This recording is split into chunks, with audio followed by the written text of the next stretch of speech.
केंद्रीय मंत्री शिवराज सिंह चौहान आणि मुख्यमंत्री देवेंद्र फडणवीस यांच्या हस्ते साहित्यरत्न लोकशाहीर अण्णाभाऊ साठे यांच्या पूर्णाकृती पुतळ्याचे अनावरण झाले।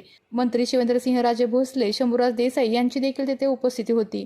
साताऱ्यातील शाहू चौक येथे पुतळ्याचे अनावरण झाले।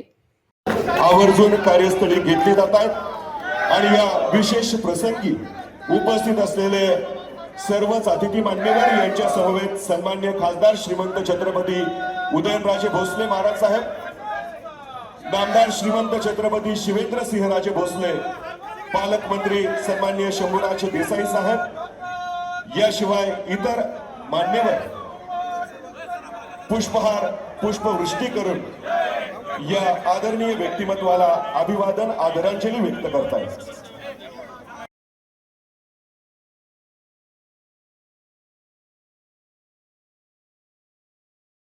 आपल्या तालुक्यातील जिल्ह्यातील बातम्या सर्वप्रथम पाहण्यासाठी आजच सातारा न्यूजला YouTube चॅनलवर सबस्क्राइब करा, लाईक करा, शेअर करा आणि बेल आयकॉन प्रेस करायला विसरू नका।